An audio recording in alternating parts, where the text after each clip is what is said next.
Okay, the stream is live. Cool. So we're on our new platform.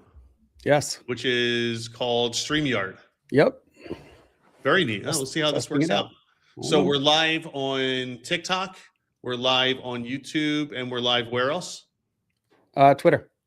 Well, X. X, right. Very cool. All right. Well, now that we're live, welcome. What? Oh, what? You good? Yeah, I just checked the YouTube thing. It's live there. It's live there. Okay, cool. Well, welcome to the Start It or Scrap It podcast. This is the podcast where we discuss your business ideas, whether you want to start a business or if you're already running a business and you have questions about doing things, whether you want to talk about your products, your services, expansion, legalities, anything like that. We're here to help take your questions today. I'm Mike Tricadian. And I'm Gummy. And if you have questions and you want to discuss them, please feel free to put them into the comments on either TikTok, which we're live on. We're also on YouTube and X today. So put them into the comments and we will be more than happy to get them on the podcast live today. So, Gummy, how have you been? I'm going to adjust my camera for a minute, but please tell us how you've been. I've been pretty fantastic, actually. Yeah. We have been once again running some experiments with different AIs, and we just figured out we had been talking about hiring potentially 1 or 2 new people in. To do some of the what we call like grunt work. Okay. Yeah, we just found out AI can do all of it. Explain. So everybody knows there's like the 3 major players out there are Claude, OpenAI, and Gemini, right? Right.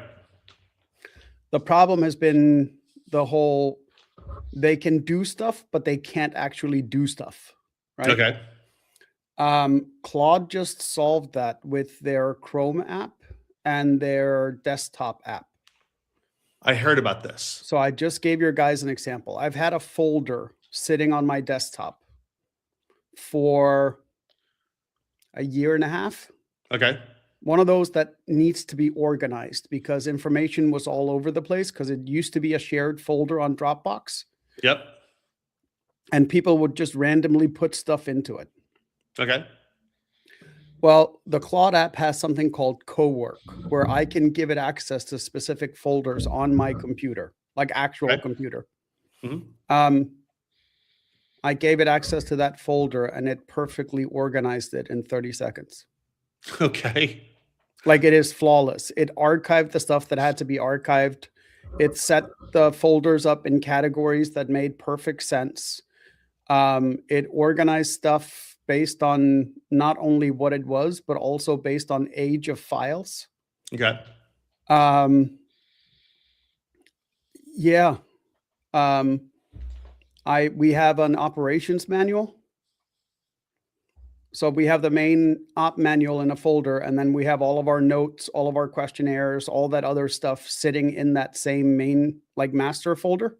Mm-hmm. So I gave it access to the master folder and said, hey, can you check our op manual to make sure it's been updated with all the most recent notes and documents that have been added since we last updated it?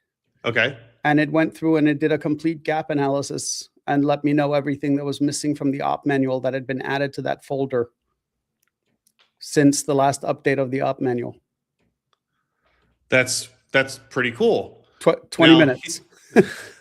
So some of the things that I've been seeing, and while there's been lots of great success stories, I'm sure you've heard of also some of the real horror stories where people come. It's like sometimes when they'll have it like access their inbox or something, people will come in and all their emails gone. Yeah, don't do that. Don't do that. That's a scary thing. Here's the thing with it. Like, don't be dumb with it, right? So last night, we've been testing this for the last few days, right? Mm. So last night I decided to give the Chrome plugin what I thought was like a run for its money, right? Like, let's see how good this really is. Yeah. So I logged into because I have the YouTube channel with the golf music, right? Well, it was always just a hobby. I never put any time into it. We literally would just throw up a couple of videos, and the description was the same for every single video, super generic, Right. none of that, right? So I gave it a task to go in and update the descriptions for the music, for the songs. So it did the first one and it was fine. It did the second one, it was fine. It did the third one, and it was kind of using the generic because they were different music styles, right? Yep. So the first two were the same, so the description worked. The third one was like, oh, here's an upbeat song about, no, it's not. It's not upbeat at all. It's about, mortality. So I asked it, like, is there a reason you can't listen to the song or download the transcript before you write these descriptions? And it literally answered me, no, there's no reason. I'll do it on this one. And I was like, oh, okay, thank you. Oh, I guess. I mean, I've had similar issues setting up OpenClaw, OpenClaw, and I will tell it like I'm as a software engineer, I know what I'm doing, right? Yeah. And I would have this thing set up, and I would tell it, okay, go, just testing it, go perform this task. Got Yes. it. I'll get right on that. 5-7 minutes would go by, checking in on the status. Oh, I haven't started yet. Would you like me to start now? Yes, start now. Got it. I'm on it. Another 5 minutes go by. Did you start yet? No, honestly, I haven't started yet. It's so funny. When It's almost like, it's almost too human-like sometimes. Yeah, it really is. So like, you didn't give me specific. It's like that. Did you ever see the write someone instructions for how to make a peanut butter and jelly sandwich? I use it all the time when I teach. Right? When I teach, Put the knife in the peanut butter. Boom. Yeah. Okay. Where'd the knife come from? Yeah, exactly. Right? And why is it all the way in the peanut butter? You're supposed to hold on to the other end. Yeah, exactly. So yeah, so for everyone listening, these AI agents that you keep hearing about, OpenClaw and things like that, they are already, but they're going to be even more powerful as time goes on and start learning how to use them better. They're going to be they're going to be fantastic, and they're going to do a lot of great things for you and your businesses. But you have to be careful. You have to be really, really careful, because right now, since they're in their infancy, they're going to cause problems, not because they're designed to do so, but because we just don't know how to make them work effectively yet. And people are waking up to gigantic credit card bills, again, email boxes completely vanished, things like that, because they don't know how to set things properly. I'll give you an example, and I think I talked to you about this before. I mean, when I first installed OpenClaw, I forgot to change the default to AI system that it would use, because you can choose between OpenAI or Gemini or Claude or whatever, and I had it on Claude.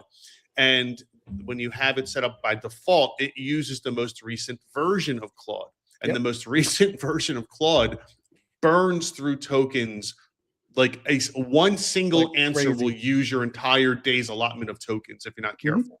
And that's exactly what happened. I literally, because whenever I open up AI, I want to test with it, tell me this, that, or the other. And I gave it a very simple prompt, and it couldn't answer it because it had burned through all the tokens in a matter of seconds. So you have to be really careful. And unfortunately, I had it set in my settings for Claude not to go over the token limit.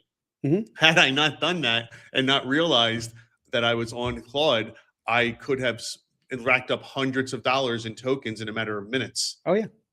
That's kind of why I like this new Claude setup, is they've built in some like baseline features, and because it works with your subscription, you can max out. Like, we started with a baseline, which is like $25 a month, right? This morning we upgraded to the $100 one because we were running some extensive testing this morning. Within 48 minutes, we had to upgrade to the $200 one. And then I had to refill it with another $20 worth of extra credits. Right. But then we sat down, we looked at it, and we're like, okay, what did we accomplish in the last hour and a half? And how long would this have taken a human being? Right. And we calculated that the money that I spent, the call it $225, right? Yep. And if that was man hours, that would equate to 33 cents an hour. So it's still worth it. Correct, right? Like definitely still worth. Are you sure you're paying properly?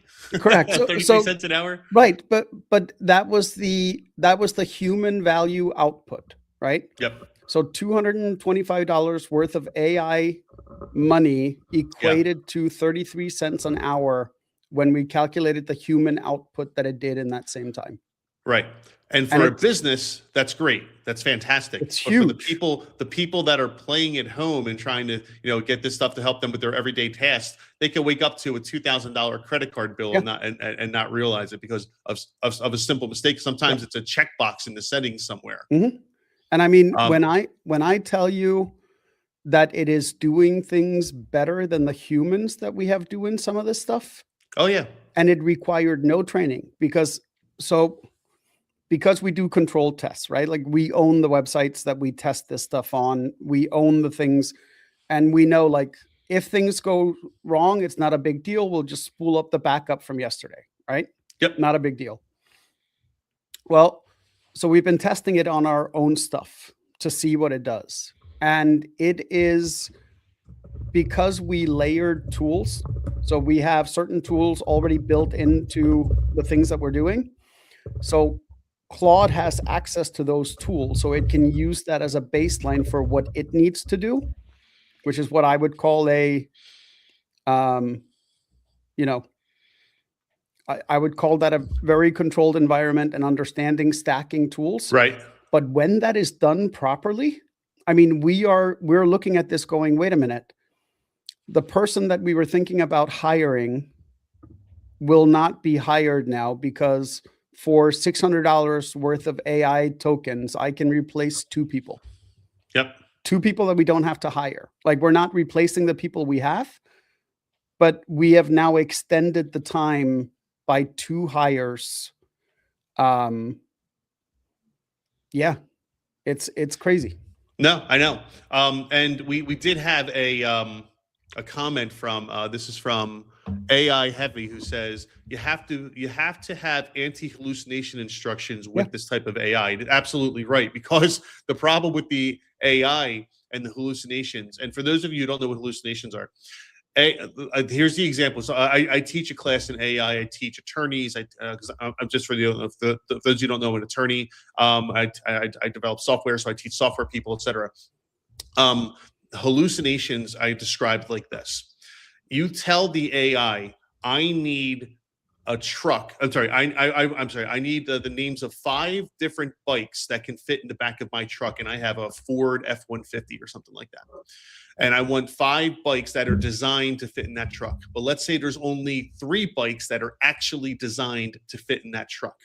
The AI will create 2 additional bikes that are that it says are designed to fit in that truck, even though they don't actually exist. And the reason it does it is because you are telling it, give me 5 bikes. It will give you 5 bikes, even if 2 of them aren't real, because that's what you told it. If you had said to it, give me 5 bikes, but if there aren't 5 actual real world bikes, et cetera, only give me the ones that I could actually find in the store, whatever. You're giving it the full example of what you're giving it full instructions on what to do if it can't actually find what it's looking for. And so the AI No, and there's also other things that you have to keep in mind, right? Like when they ran hey, I need to go to the car wash. It's 100 feet from my house. Should I walk or take my car? Right. And exactly. And initially it would suggest, well, it's only 100 feet. So why don't you walk? Because you weren't specific that you were going to go to the car wash to get your car washed, right? Exactly. So you just said you're going there. Exactly. Yes, I didn't. You didn't say you were going to go wash your car. So yes, it will recommend that you walk because it's 100 feet, right? And so the issue with hallucinations when it comes to these agents is that it will use your tokens. It will cost you money for it to give you bad information. Or to do things that are incorrect. So not only is it incorrect or bad information, but you paid for it. So that's where you have to be careful. So, but yeah, we're talking hundreds, if not thousands of man hours saved. Yeah. Oh, absolutely. And it'll only continue to get better. Yeah. And more than likely what's going to wind up happening is, and I'm sure it's already happening if it's, not already mainstream, people are going to create companies where they just create prompts and stuff for these AI agents that they then sell on en masse, so that you can go and download the prompts, put them into your agent, and now your agent is doing this thing. I know there are people that will set up these agents for you, but I think it's only a matter of time before you'll be able to go, and maybe you can already, I just haven't seen it, where you can go and download and pay for download existing prompts that you'll then be able to put into your system, and they work flawlessly. Yeah, you have to build out certain files within those agents, especially if you're Right. using OpenClaw.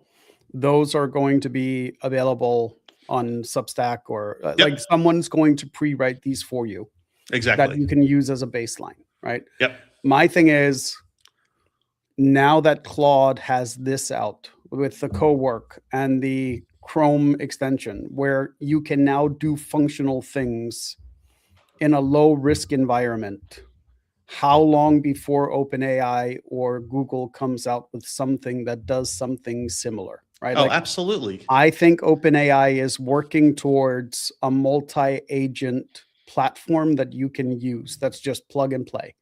Yeah, absolutely. Of course it is. And what's the connection now between OpenClaw and OpenAI? Oh, they hired the guy that built OpenAI. They hired the guy. That's what it was. Yeah.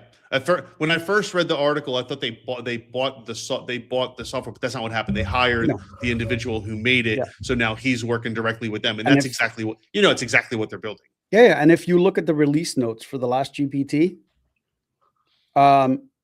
it's programmed like a project manager. Yeah. So this. By the way, we have a comment from Barnelius. Barnelius, we will get to you in just a second, I promise. So just hold on for just a minute and continue. But we'll finish this topic up. But go ahead. Yeah, based on what they released, they are building something where this model is going to be designed to manage other agents. Oh, absolutely. Like that's what it looks like, 100%. And to me, it seems like I've had to install OpenClaw on several machines.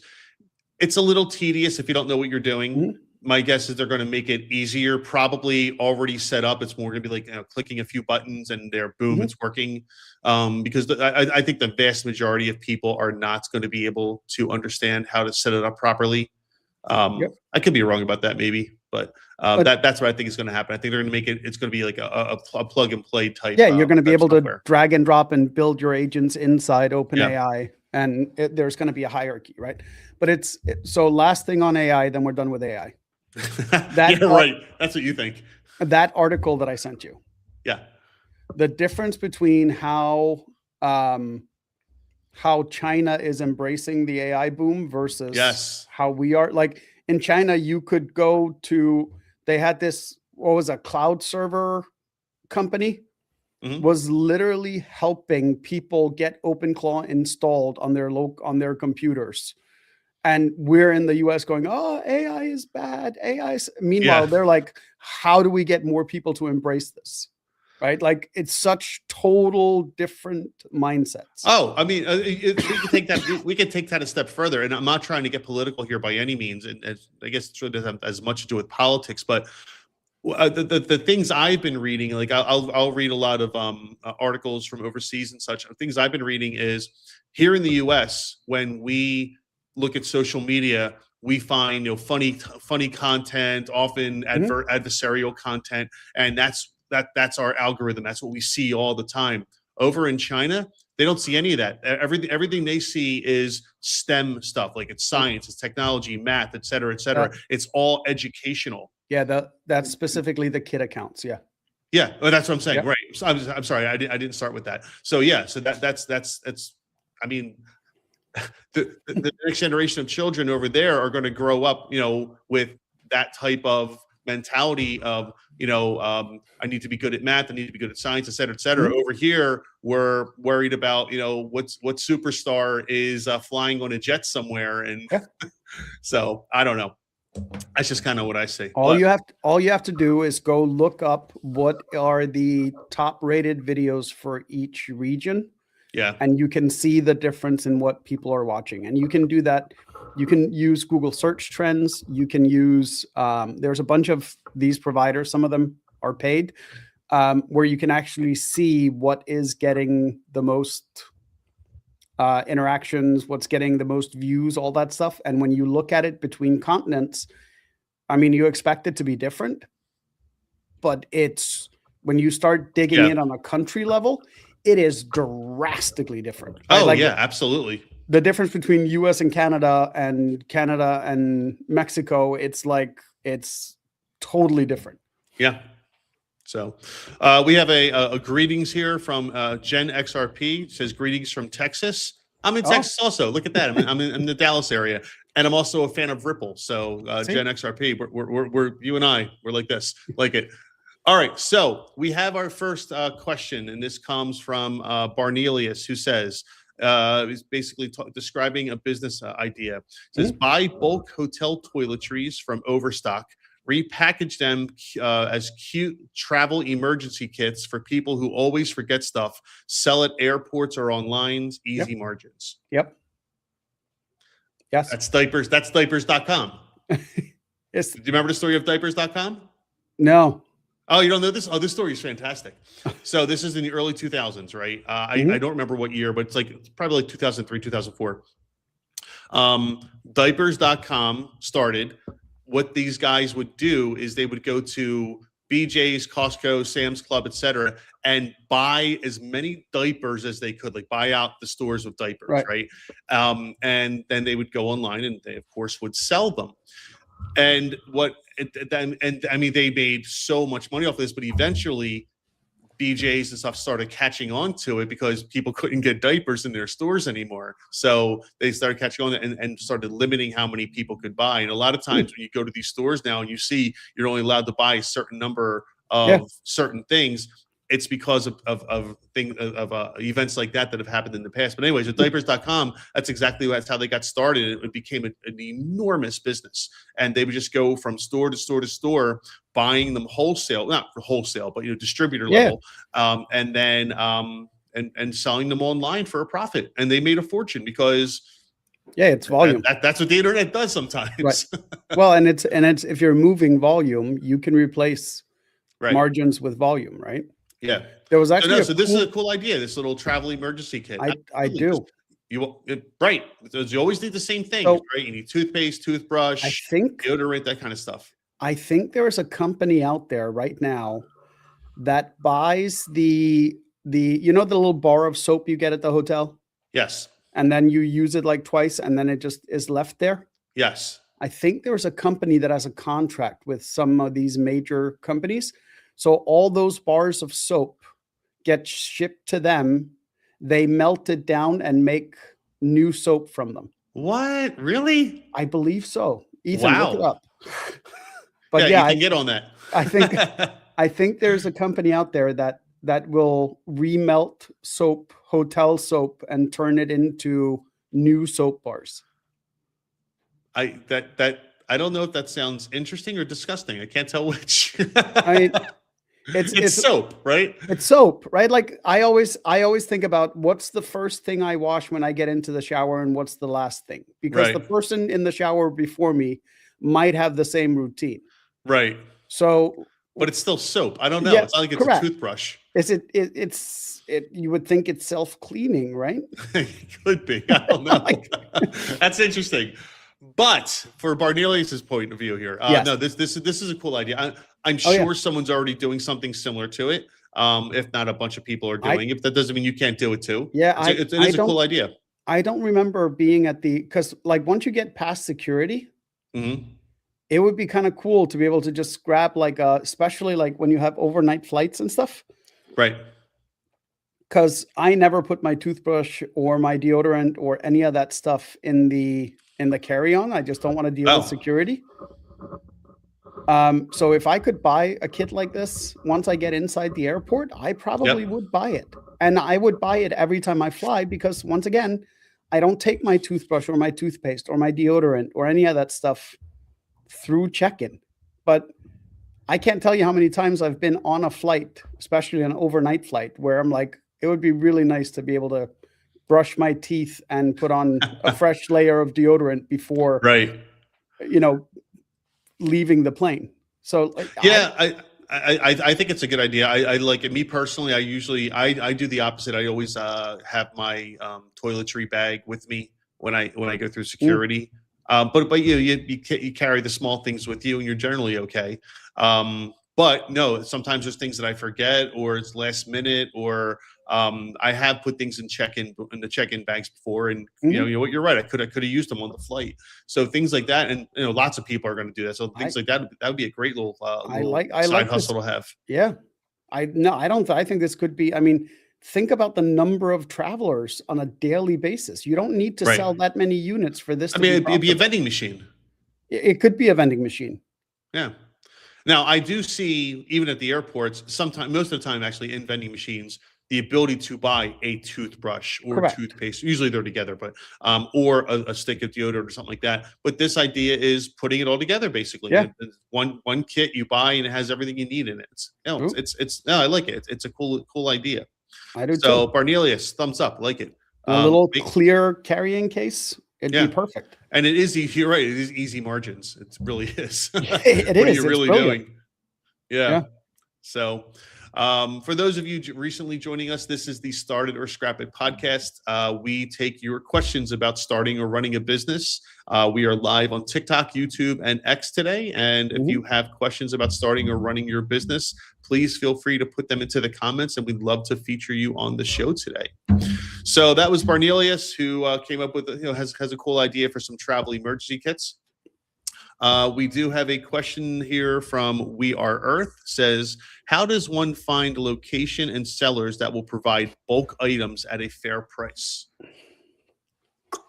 There's two ways. Yeah, go ahead.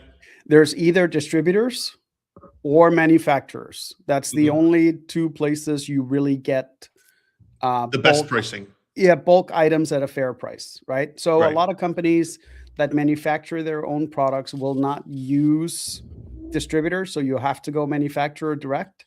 But then you also have the exact opposite, where there are certain manufacturers that will only sell to distributors, and that's the only way you can get their product. Right. Now, it depends on the product too, because there are certain products that you can get, for example, on like Alibaba or something like that, where you can get some pretty good deals. But that's certain items. Manufacturer direct for the most part. No, absolutely right. Yeah. What I'm saying is, but a lot of times when people hear manufacturer, at least in the US, they're thinking that you have to go and work a deal with some company and buy 100,000 items or something like that. Yes, in some cases, and that's usually if you're having something custom made, a product that you've designed and you want to get made. But no, you can always go to a manufacturer or a wholesaler directly and purchase the product. Now, in the US, a lot of times what you'll need what's called a resale license, right? So if you're going to buy an item at wholesale cost to sell later on, you'll need a resale license usually in your state in order to do that, because when you buy at the wholesale level, you're generally not paying tax, because you're going to then resell it later on, and the resale is where the tax comes in if it's a physical product. Well, it's a manufacturer, I guess it is a physical product. So point being that you're going to want to check your retail or resale laws to see what type of tax you might encounter, because not every state has sales tax. And Alibaba is way underrated, I can tell you that. Oh, absolutely. We used to buy back before like promotional product distributors became a thing that you could find anywhere you throw a rock. Yep. We used to order a lot of that stuff, whatever it was. Like I remember we had custom CD cases made back when CDs were a thing, and we would get them manufactured. I think the minimum order was like 250 at a time. And it was drastically cheaper than anything we could buy locally or could even find locally. Like, Alibaba for almost anything that you need would be a great place to start for bulk. Now, We Are Earth follows up and says, ideal in acrylic trinkets. What do you Alibaba. recommend for? What can you recommend for someone operating with a budget of $5,000 to $7,000? Start on Alibaba. Yeah, That would be my recommendation. yeah, it's very easy to find on there. Very easy to find. It's literally like Amazon for distributor direct, and you just have to look for the ones that deal in bulk, not in individual items. Yeah. You know what the funny thing is? A lot of people think that when you order from a place like Alibaba, it only comes from China or something like that. And that's not always the case. A lot of them have distributors and warehouses all over the United States. So I know the next question is, well, what about tariffs? A lot of times there's no tariffs involved because it's already here. Not only that. So when I was in Iceland, we imported Muay Thai equipment. Muay Thai, what is that? Martial arts. Oh, okay. Okay. I think I have heard of the that. The pads, the boxing gloves, the shorts and all that stuff. And we found almost every single distributor, the initial contact was through Alibaba. And then we ended up going manufacturer direct with a lot of them after we got the first order. Right. But Alibaba was kind of like the layer, the initial layer for safety for both, because Alibaba can handle the transactions and like do a lot of that stuff. But once we had a relationship with them, a lot of times we would circumvent Alibaba altogether and go directly to the manufacturer. Yeah, no, I've seen that as well. Yeah. So yeah, because you Alibaba gets you to the initial, and then you build a relationship with that manufacturer, and now you use that manufacturer going forward. And generally the pricing's even better because now they don't have to pay Alibaba. Correct. So what We Are Earth, I hope that helps. I agree with Gummy. I certainly would start looking at Alibaba. It's probably where you're going to get the best pricing. It's not to say that there aren't manufacturers in the US you could work with as well, but it's probably going to cost you more. And if you have a low budget, like $5,000 to $7,000, I don't know that you'll be able to get. You gotta get every product you can for that amount of money. And as I hate to say it, you're probably not going to get as good of a deal with the US manufacturer than you would overseas. And a lot of times, even if you are making a custom product, for example, if you can find someone on Alibaba that makes a similar product, you can probably reach out to them and see if they can custom manufacture for you as well. Yeah. Because you don't have the money to hire. So there are people out there that are, they basically specialize in, they have relationships in Asia for various manufacturing. And if you bring the item that you want to manufacture to them, they will go find the right manufacturer. But at a lower budget, you probably can't afford them, which once again is why Alibaba is a brilliant starting point. Yeah.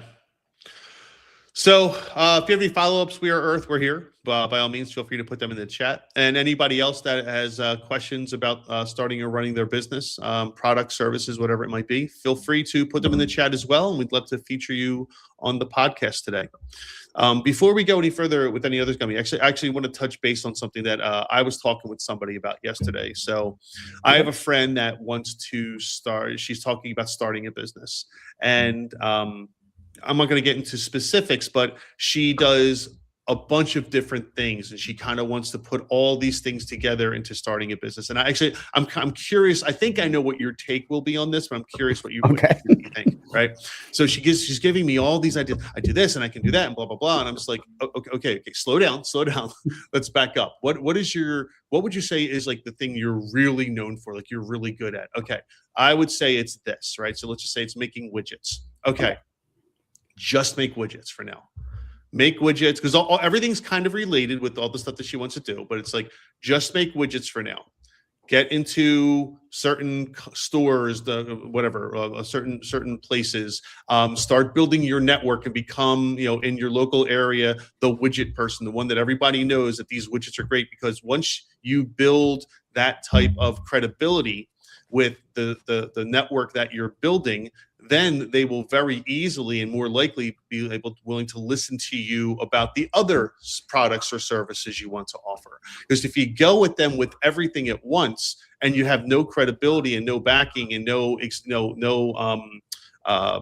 experience or anyone that can really show that you've helped that company make money or sales, whatever, they're going to have a hard time with you dropping all of this stuff off on them and saying, hey, these are all my products, sell them all at once, as opposed to getting one product in there, showing that it works, showing that it's viable, and then being able to bring more products in because you've already demonstrated that you know what you're doing and your products are successful. Mm-hmm. Now, what's your take on something like that? We've had this conversation multiple times. I know, but okay. So they don't know that. It's the Yeti model. It's the Nike model. Like Nike didn't start with Nike. Shirts. Sorry, Nike didn't start with shirts. I'm flagging it today. I got it. I see the Iceland shirt. None of these started with all the things that they have today. They all started with a single product, right? Like Nike started with sneakers. Yeti started with coolers. Yes, if you make a good trinket and you find the right audience for that trinket and they love your trinket, you can sell them a different trinket. Right. Right. Like that's just how it goes. And I don't care what you sell. Like sell someone a phone, right? And you can sell them all the accessories that go with the phone. You can sell them the case, the headphones, like all of that stuff, as long as your trinkets are good, right? Yep. So getting in the door first is to me is key. By the way, we do have a question from QuickTime Events. We will get to you in just a minute, so just hang on there. But yeah, I think when you have no history, when you're just starting out and you have no real experience with these companies and you have no real following, you just have, let's say you bake cookies and everyone tells you your cookies are amazing, right? But you also do cakes and you do confectionaries and all these things. I don't think you go and do everything at once and say, hey, bakeries or stores, here's all of my products. No, start with your most popular. Everyone loves my cookies. Okay, start with the cookies.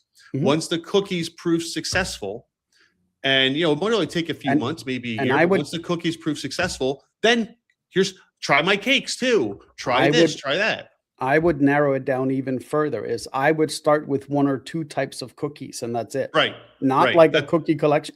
Like literally, there's a lady on TikTok, I think. She became famous for her jumbo chocolate chip cookies. And then they went from there, right? Like, but that was all. They're like this big. They're amazing. Okay. But like, then it expanded from there, right? But once you become famous for one thing and someone really loves that product, if you now shoot them an email or put on your website, hey, by the way, I also have jumbo sugar cookies now. Mm-hmm. Exactly. Oh, let me grab two of my regular chocolate ones and I'll try the sugar cookie, right? Yeah.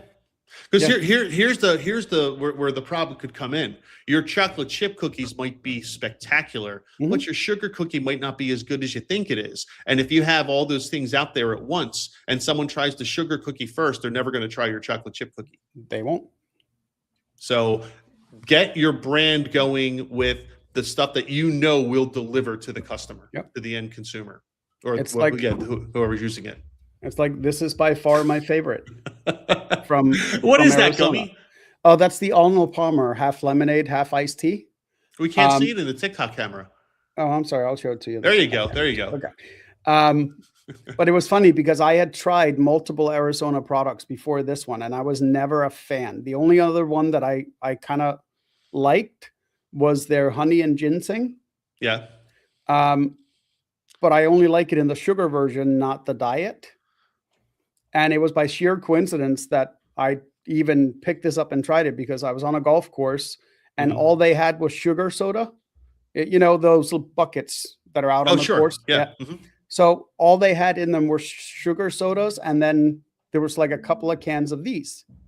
And I was like, oh, let me look at the calories. And like, this can's only 80 calories. But if it wasn't for the fact that the only other options were sugar soda, I probably would have never grabbed this off the shelf at the store, right? Wow. Because, I know, right? So it was thanks. It almost sounds like they're a sponsor of ours, Gummy. Are they a sponsor of ours? Oh no, not yet. Oh no, they're not. No, they're not. But you love giving them free publicity because you absolutely love their product. They haven't sent me a cease and desist either, so I'll keep going. Is that why you have a whole shelf full of them behind you? Oh, you mean that shelf? Oh, you can't see it Yes, on that one. TikTok. You can't see it on TikTok, but I Here, promise you it's there. I'll show There you you the go. TikTok I people. mean, there's a There you whole go. shelf full of Mhm. Arizona iced teas behind them. Yeah, I buy these. I've actually because the diet one is really hard to find. Yeah. I will actually buy these in bulk directly from Arizona in the diet version because they're so hard to get elsewhere. There you go. We have a follow-up comment, by the way, from We Are Earth, who says, "Thank you so much on on Alibaba Now. This is exactly what I was looking for. I appreciate you both. See that? You We are solve most problems. welcome. We solve problems. Yes. So if you have a problem that you need solved, feel free to ask your question or comment and put it into the comments. We are live on TikTok. We have another YouTube, one and too, X. right? Yep, I know. Yeah, we have QuickTime Okay. event. I'll get to that in a second. So feel free to put them in there, and we would be happy to feature those on the show today. So we're going to move on to QuickTime event, who says, "Yo, imagine imagine a new service, a bad gift return service. I love this. You send me the ugly thing that your aunt got you. I return it for store credit anonymously, take 20% and take a 20% cut. I think people would really pay to avoid the awkward conversation." Why not? I was taking a step further, but yeah, go ahead. I would set up a gift swap. Yeah, that's exactly what I was thinking. Right, because whatever I find hideous, yeah, someone else is going to love. Oh God, Look, it's in the store for some reason. Someone is buying these correct, things. Right? Like, but I even go through this with my wife. We'll be walking through Home Goods, whatever, and she'll see something and go, "Oh, isn't this cool?" And I'm like, "No, that's the most hideous thing I've seen in a long time." Exactly. like no, right? But once again, someone's buying it somewhere. Well, clearly your wife is buying that, but someone somewhere is saying, "Wow, what a cool idea! I want that." So rather than being a gift return service, just offer them 75% of retail value or 75% of whatever the lowest price is you can find for that item, and then turn around and resell it. Exactly, and then you take a cut of that, and you're good. Mm-hmm. Well, yeah. Yeah, I think it's. I mean, yeah, that's kind of what I guess eBay technically is, right? But still, kind of right. The thing is, though, like for you to turn that into a business to return gifts for someone, let's say the average gift is $40. Yeah. Let's be generous. Let's say it's $50, right? Okay. So for you to take 20% of $50 is $10. Yep. How do you go get the item? Do you have to drive there?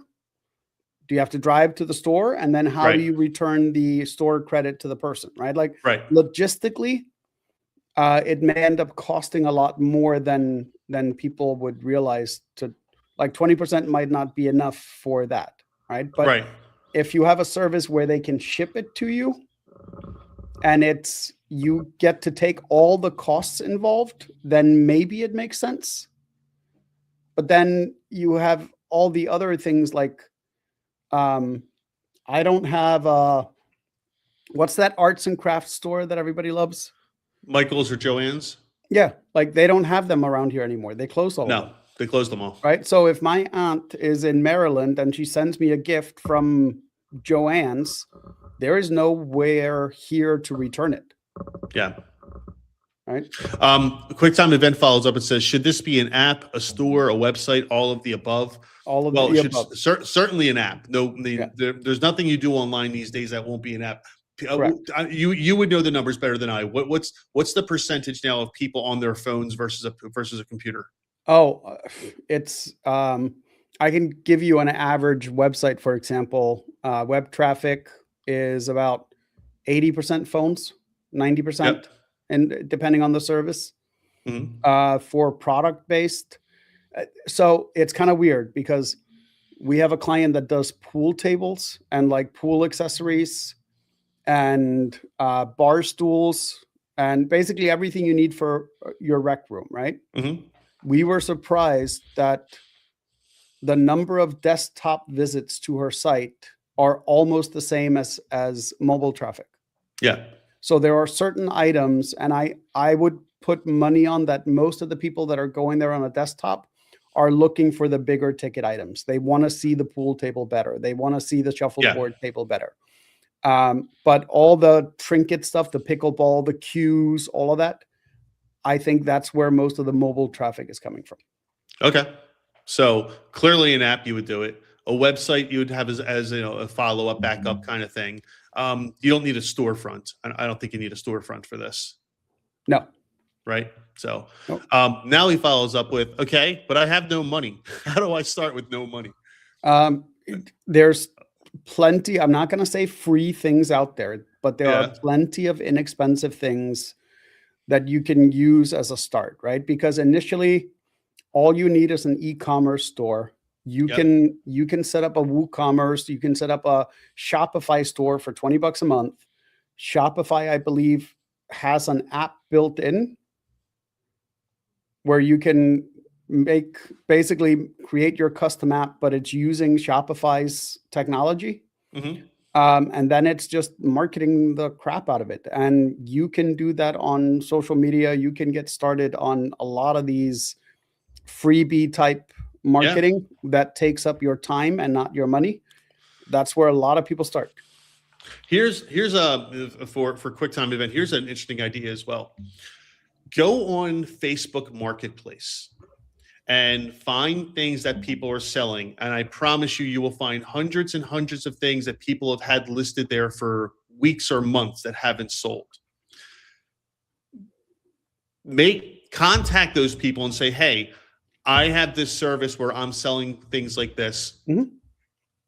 And not everything, of course, but the things that you think you can sell, and then put those listings on your page. And when you're able to sell them, then you work a deal with that person, and you sell the product for them. And you take a cut of it. It's basically commission sales. It's what every consignment. Yeah, it's basically a consignment store, right? But it's a one that has a specialized market, which are new items that you were gifted that you want to just kind of have vanish without having to have any discussions about it. Right. And I'll tell you something else. And this happens a lot more than people think. And if you can find a way to find this market or find these people, you can actually make a lot of money real quick. When people are moving, many people will, of course, take the stuff that they have and try to sell individual items on Facebook or something like that. But a lot of people just want to get rid of things. They don't want to deal with it, especially in more I would say more rich areas where people are just like, look, I could spend 4 or 5 hours trying to sell this stuff, but what am I going to make? $1,000? I don't care, right? I'm not going to waste my time with that. And they just get rid of things. So there is, if you could find a way. Go ahead, I'm sorry. No, just to give you an idea. Yeah. There is a guy, and his entire side hustle, I don't think it's a primary job, but it's a side hustle. He has certain areas that he targets for yard sales. Yes. And he only buys golf equipment. Okay. Right. But it's ingenious, because there's a lot of these high-end neighborhoods where people that have an excessive amount of money, so to speak, will renew their golf equipment every year or two. Yep. And then they'll yard sale off a driver that they bought new for $600 will be on the yard sale for $50. But if they actually took the time, they could probably get $300 for it on eBay or something else. So that's basically what he does, is he goes to these yard sales. He looks only for golf equipment because he knows it. He knows what to offer, what to buy, what it sells for. And that's his entire side hustle. And he makes thousands of dollars every month doing this. Yeah. Yeah. You absolutely can. You only need to find call it 5 or 6 decent clubs every month where you can negotiate down the price. That's worth a few $100s. Yeah. Like I remember he did a video. He went to some, I think it was an estate sale he went to. And he found a putter and paid like $25 for the putter, took it back only to find out that it was like one of the original Scotty Camerons. Right? That thing was worth thousands of dollars. Yeah. Now, because those things are far and few between, of course, correct. But those things can happen. Yes. The key here is this guy knows golf. He knows golf Yes. clubs, what to look for, et cetera, et cetera. It's like Yeah. the people that go to yard sales to find vintage Matchbox cars. I Mhm. wouldn't know a 5-cent car from a No. $500 car, right? I A wouldn't lot know of people. Right. baseball cards, any of that stuff. Right? Like, Exactly. yes. But that doesn't mean you can't find typical things that are being sold at yard sales and say, all right, I'm going to become an expert in this, whatever this is, a atypical thing that's being sold in the yard sales, and just go from sale to flea market to sale and look for those items, Yep. find them, and make money. How many times have you heard stories like, your putter story, where someone goes to a yard sale, buys a painting, and the next thing you know, it's on the Antique Roadshow and it's worth $50,000. Right. I bought it for 25 cents. Who Uh-huh. knows? Yeah. So those kinds of things happen all the time. That's not a sustainable business model, Mhm. of course. But the point is, if you become an expert in a particular type of product, you'll be able to find versions of it that are being sold at yard sales for pennies on the dollar, and then you can go and resell it on the internet or collectors or whatever it's going to be. Absolutely. You just have to know what you're looking for. Yes. You're a mobile pawn shop. Kind of. Kind of Right? reverse pawn shop. But really a consignment, because you don't want to Yeah. you don't want to pay for the items. You just want to consign them, right? Well, if you're at a yard sale, you're buying them. You're Co- not- you're well, not yeah, at the consigning yard anything. sale. But yeah. Yeah. So interesting. AI Hefty says you can. He's talking to QuickTime Event about how to make a site. You can vibe code an MVP, minimum viable product. Yeah, you could if you know what you're doing. You got to be real careful if you don't know what you're doing. This is one of those where it's just easier to pay Shopify $20 a month, because all the shipping things are all built in, all the calculators, like everything is already there. And could you vibe code something later on once you grow? Yeah, but paying Shopify, so Shopify, I think, charges you based on web traffic, not actual sales. So like until you hit the number of visitors or number of users per month, right, you have to hit a pretty high number in order for it to make sense for you to start building your own. Okay, good to know. I didn't know that. I would take a step back for a minute, because we were talking earlier about cookies and things like that, right? And you mentioned the giant cookies. It's just a personal story. So as you know, Gummy, 2 weeks ago, my daughter got married, right? And the wedding was really nice. She doesn't watch the podcast, so I can complain about this. The wedding was really nice and everything. And at the end of the wedding, they had these giant cookies that everyone got to take home, right? Okay. And there were a few hundred of them, and most people had left, and I guess didn't realize the cookies were there. So I grabbed a few of them. I figured I'll take them home. Everyone can have some, et cetera, et cetera. But I really wanted one of those cookies the next day. I just wanted one. Like I had like 3 or 4 of them, but I really just wanted one. And I woke up the next morning, and the cookies were all gone. And I'm like, what happened to the cookies? No one knew what happened. My daughter had already left, and her friends had left, but no one that was in the house had any clue what happened to the cookies. So I texted everyone, what happened to the cookies? I'm like, I don't even care that they're gone. I just want to know what happened. And apparently my daughter had given them to all of her friends. And I was like, oh, okay. She's like, are you sad? I'm like, no, I'm fine. It's okay. No. What I am seeing right now as you're telling me this story is you. Where's the rum gone? Right. Why is all the rum gone? I just wanted one cookie. I actually just wanted to taste it too, because it looks so good. So you were mentioning giant chocolate chip cookies. I was like, yeah, I just had an experience with that. So I thought I would share that. AI Hefty says, follows up and says, it's like that bottle of alcohol that the name was misspelled on eBay. I don't know that story. Do you? So yes, there are. Whoops. Hi. There are. Sorry, mic drop. Oh, okay. There are stories of stuff like that. Like there was, it wasn't alcohol, it was something else, where they released a handful of items with the wrong label. Okay. And those almost instantly become collector items. Oh, I see. Yeah, sure. Right, because it's an extremely scarce quantity of something that went out. So that's the type of stuff collectors crave. And are willing to the pay misprinted more for. coins or the misprinted dollars. Yep. The Billy Ripken card. You know about the Billy Ripken baseball card, right? No. Oh, you never heard the Billy Ripken story? I You know who don't Billy do Ripken baseball. is? I don't. Oh, I that's know right. who You hate Ripken is. baseball. I forgot. You I know who don't. Billy Ripken is? I Or no? don't hate baseball. I just You don't hate consider it baseball. a sport. All right. Well, you've heard of Cal Ripken, I'm assuming, Yes. right? One of the most legendary players of all time. Yes. His younger brother, Billy. Okay. So I believe it was 1980. I want to say it was 85. I think Okay. it's the 85 Topps cards. No. It was 80. Might have been 87. Anyway, somewhere around that time. I have 20 of them, so I should know this. He was apparently a prankster in the dugout, like, you know, in the clubhouse and stuff like that. And some guys liked him, some guys didn't, the way he played jokes. And at that time, every player would pose for a photo of their, you know, for the baseball card, right? Mhm. And some of them would have their bat like this, or just hang with the bat, whatever. So somebody, and I don't know if they ever found out who it was. I'm sure it got at some point someone found out. Knew how Billy was going to stand. He was going to stand with his bat kind of against his shoulder like this, right? Mhm. So they wrote the words. I'm not going to say the expletive, but "F-U" on the bottom of the bat in black marker. And so he stands there and he takes the picture, and nobody at Topps noticed it.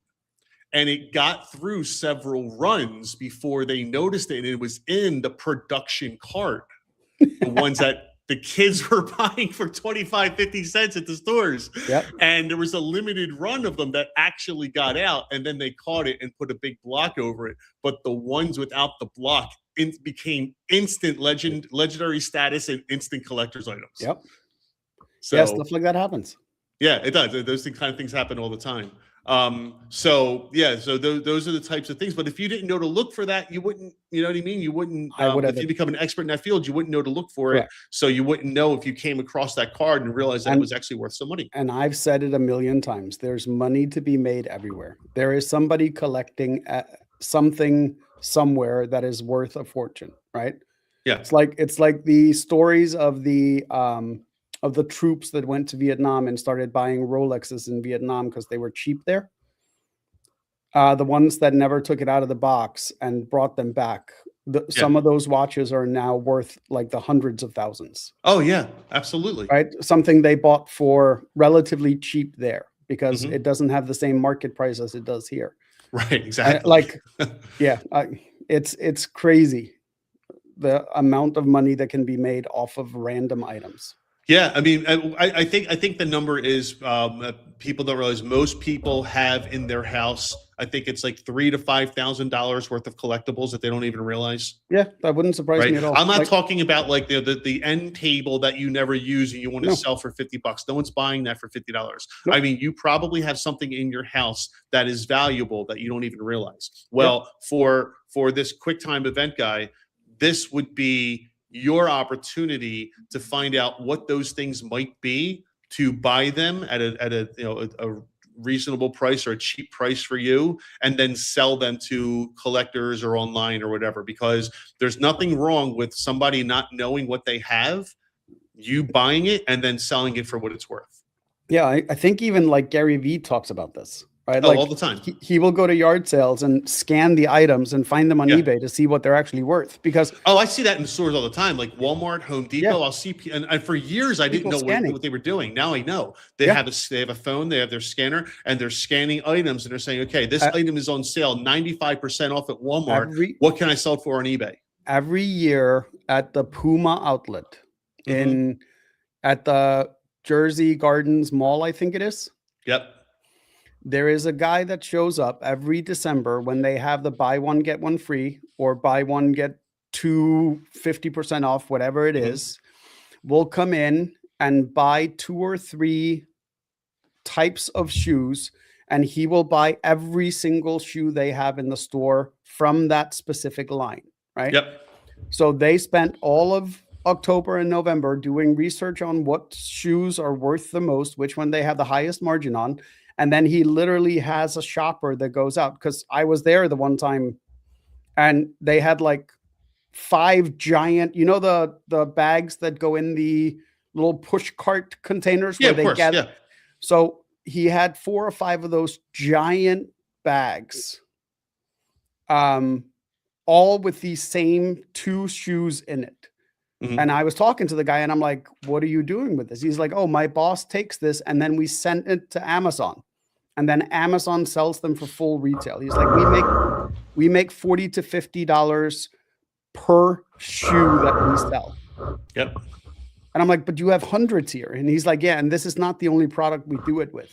He's like, my job is literally every day I go out and find or pick up these things that he's researched that he knows when they go on sale. Yep. Now is the time to go buy a ton of them. And then they literally send it to Amazon and Amazon handles the sale and distribution. Yeah. I like that. Retail arbitrage. That's from AI Heavy. So, it's essentially the wholesale model, right? Yeah, it is. Except you're now getting to buy wholesale or break even price directly from the retail store instead of having to go to the manufacturer, because like Puma would probably not sell it to you. Right. So anyway, Gummy, that's our hour today. Already? I know. Imagine that. That was a short hour. That was a very short hour somehow. But no, we appreciate AI Heavy QuickTime event. We are Earth. All you people from for watching today, staying with us during the show, asking questions. This is what it's all about. This is why we do it. We really enjoy that. So we appreciate that. We will be back here next Wednesday. Maybe. Oh, come on. No, my kids have this dumb school district. Like dumb school district. It's an oxymoron. Yeah, no, so they schedule 2 half days. Okay. And I'm like, just schedule 1 day off. Like 2 half days are worse than just a day off, right? So yeah, so I don't know yet. Okay. Well, if we're back next week, it will be 11:30ish Eastern time, maybe a little closer to 12, depending on. We had some technology issues this morning that have now been overcome, and we're on a new platform, which looks like it's working very well. So thank you to the StreamYard. This looks like this could be a fun platform. But anyway, so thank you TikTok, thank you YouTube, and thank you X for watching today. If you have any follow-up questions or anything you want to discuss next week, feel free to leave us a comment, and we'd love to start the show off with your questions. Other than that, Gummy, anything last minutes? I don't think so. All right. Well, this has been the Start of the Scrap It podcast. I'm Mike Turkanian. I'm Gummy. And we will hopefully see you next week. All right. Take care, buddy. Good seeing you, man. All right.